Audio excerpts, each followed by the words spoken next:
નમસ્કાર, હું જાગૃતિ કાગડા. આજે છે 21મી ફેબ્રુઆરી, એટલે કે વિશ્વ માતૃભાષા દિવસ. તો વિશ્વ માતૃભાષા દિવસની મારા તરફથી બધાને ખૂબ ખૂબ શુભેચ્છા.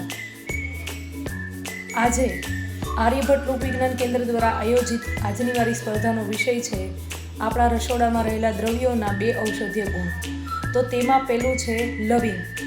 લવિંગ જે છે એ આપણને દાંતના દુખાવામાં રાહત આપે છે. તેની સાથે સાથે આપણા લોહીનો સુધારામાં પણ રાહત આપે છે. ત્યારબાદ આપણને ગેસ થયો હોય, અપચો થયો હોય તો પણ તે લવિંગ ઉપયોગી છે. ત્યારબાદ જ્યારે આપણા મોંમાંથી દુર્ગંધ આવતી હોય, ખરાબ વાસ આવતી હોય તો મોંમાં રાખવાથી તે દુર્ગંધ પણ દૂર થાય છે.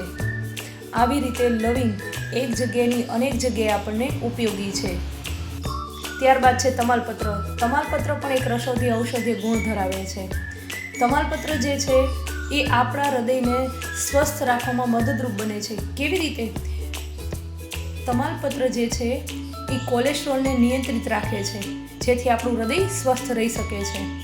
ત્યારબાદ ગેસમાં પણ રાહત આપે છે, અજીર્ણમાં પણ રાહત આપે છે, શરદી ખાંસીમાં પણ આપણને રાહત આપે છે.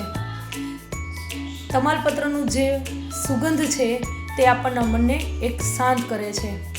ત્યારબાદ બ્લડ સુગરને પણ નિયંત્રિત રાખવામાં મદદ કરે છે. શરીરમાં કોઈ સોજા થયા હોય તો પણ તમાલપત્ર પણ ઘણી રીતે ઉપયોગી છે.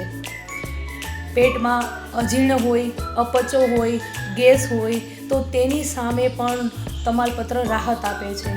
ત્યારબાદ આપણે જોઈએ છીએ કે ઘણી વખત શરદી ખાંસી હોય તો શરદી ખાંસીના સામાન્ય રોગો માટે પણ આપણને તમાલપત્ર ઘણો બધો ફાયદાકારક છે. તો આવા જ ઔષધીય ગુણ જે આપણે આપણા રોજિંદા જીવનમાં ઉપયોગમાં લઈએ તો બની શકે કે આપણું સ્વાસ્થ્ય સારું રહી શકે. અસ્તુ. જય હિન્દ, જય ભારત.